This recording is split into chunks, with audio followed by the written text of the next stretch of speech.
yang menyatakan di Aceh ada 7 kabupaten yang ikut Provinsi Aceh, termasuk Aceh Selatan. Nah, kalau Aceh Singkil adalah pecahan di Aceh Selatan, otomatis 56 itu adalah Aceh. Nah, kemudian pada tahun 99 itu dibuatlah kepemekaran Aceh Singkil itu, dan waktu itu bupatinya Teku Mahmud Syaputra. Saya datang ke sana dan beliau juga cerita tentang Pulau 4 itu yang luar biasa indahnya gitu. Jadi sebenarnya itu masalahnya sudah nggak perlu dibicarakan, sudah lama itu. Nah, apalagi kalau misalnya Pak Mendagri waktu itu membicara itu, mestinya tidak boleh tergopoh-gopoh dan saya sengap. Saya melihat Pemda Aceh seperti nggak tahu pada waktu itu, seperti diburu-buru.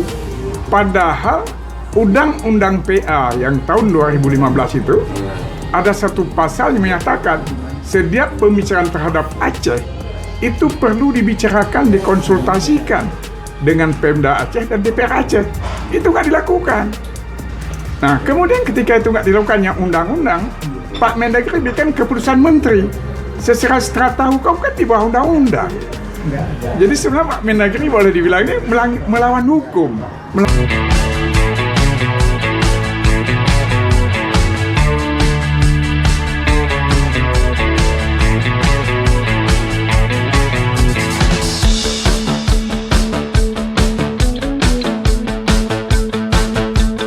Assalamualaikum warahmatullahi wabarakatuh. Waalaikumsalam warahmatullahi wabarakatuh. Terima kasih kedatangan Adinda Abdullah Putih yang tercinta.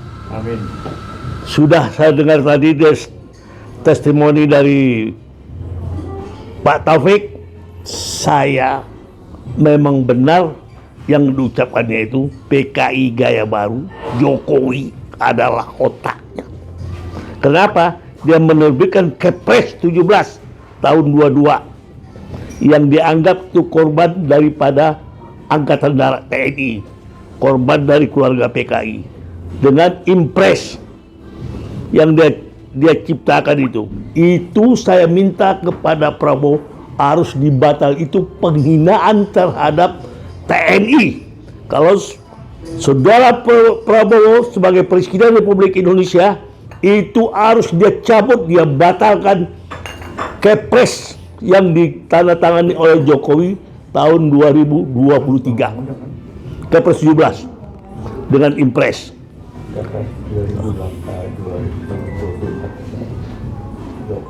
Sekian, terima kasih. Itu saya minta kepada Prabowo.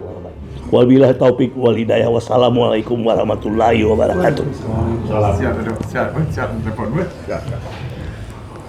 Saya kira kita udah dengarkan ya, Pak Putih. Masukan-masukan pengantar dari senior-senior kita yang tahu. Gimana palangnya? Jadi Gimana? saya Nggak ini ya. Ini Saya usah. nggak perlu banyak-banyak langsung aja ke Pak. Pulau. Langsung nih. Langsung aja Pak. Baik, Assalamualaikum warahmatullahi wabarakatuh. Teman-teman semua, saya pertama berterima kasih bahwa pada hari ini diundang dalam satu kelompok yang sangat luar biasa sebetulnya, We Watch, di bawah pimpinan Pak Taufik.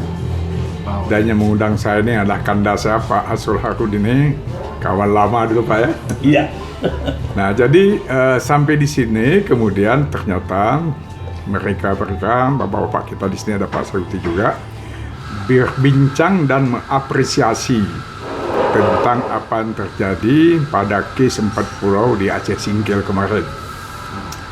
Dan mereka semua bersimpati kepada teman-teman Aceh, masyarakat Aceh yang sangat solid, sangat kompak memperjuangkan agar 4 pulau di Singkil kembali. Dan sekarang alhamdulillah Pak Prabowo sebagai Presiden sudah memutuskan kembali. Dan yang kedua, saya melihat semangat beliau-beliau ini juga luar biasa, marah kepada kondisi yang kemudian tercipta sampai ada kasus begitu ribut, begitu hebat, begitu dahsyat. Nah, sebetulnya saya sependapat, mestinya case ini tidak terjadi kalau Pak Mendagri memperhatikan dari awal apa yang ada secara historis di Aceh.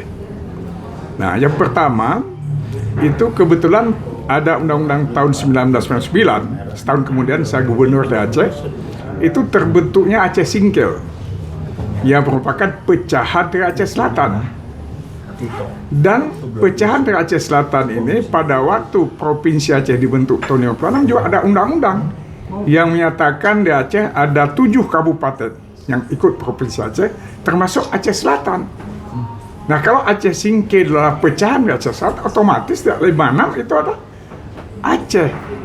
Nah, kemudian pada tahun 99 itu dibuatlah kepemekaran Aceh Singkil itu, dan waktu itu bupatinya Teku Mahmud Syaputra. Saya datang ke sana dan beliau juga cerita tentang Pulau 4 itu yang luar biasa indahnya gitu. Jadi sebenarnya itu masalah Aceh sudah nggak perlu dibicarakan, sudah lama itu.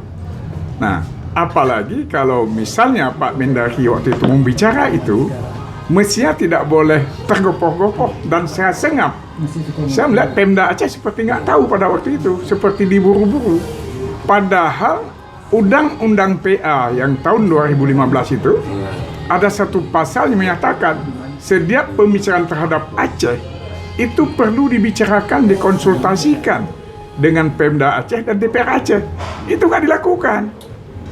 Nah, kemudian ketika itu nggak dilakukan yang undang-undang, Pak Mendagri bikin keputusan menteri. Secara strata hukum kan di bawah undang-undang. Jadi sebenarnya Pak Mendagri boleh dibilang ini melawan hukum, melanggar undang-undang sebetulnya. Kan? Nah, makanya terus terang saya waktu itu hakul yakin masalah akan selesai, dan itu tetap milik Aceh. Karena undang-undang begitu. Apalagi kalau dilihat lebih jauh lagi, zaman Sultan Islam Muda. Kita kenal di Aceh ini ada Universitas Syah Kuala. Kenapa Syah Kuala? Itu adalah nama daripada Syekh, seorang ulama, Syekh Abdul Rauf As-Singkili. Itu orang Singkil. Jadi dulu menunjukkan, ada Hamzah Fansuri, ulama besar juga. Itu menunjukkan bahwa Singkil dan sekitarnya, bahkan sebetulnya maaf, dulu dianggap dari Aceh, bagus itu masuk Aceh. Jadi nggak ada cerita soal itu sebetulnya. Kok tiba-tiba itu muncul tuh yang di luar dugaan gitu kan. Maka banyak juga orang Aceh yang semangat karena marah. Tapi ada orang juga Aceh tenang-tenang aja karena merasa yakin bahwa ini hak Aceh dan akan kembali ke Aceh. Dan sekarang sudah terjadi, alhamdulillah. Jadi mungkin pada kesempatan ini saya terima kasih sekali pada teman-teman yang hadir nih dari UI Watch yang juga sangat memperhatikan soal Aceh. Dan saya menyampaikan salam beliau-beliau ini kepada masyarakat di Aceh, bahwa Anda di Aceh didukung oleh teman-teman kita di Jakarta, meskipun bukan orang Aceh, termasuk UI Watch. Jadi terima kasih, kita sama berdoa agar hal ini tidak terjadi lagi ke depan. Karena itu membuat ricuh hal-hal yang tidak perlu sebetulnya. Saya kira demikian dari saya. Terima kasih. Assalamualaikum. Saya ada sedikit catatan Pak Putri. Terima kasih banyak atas pencerahan yang luar biasa. Penjelasan seperti ini perlu, jadi masyarakat supaya tahu. Terutama juga ada satu pengalaman sederhana ya, tapi untuk menjelaskan bagaimana kita harus hati-hati terhadap Aceh.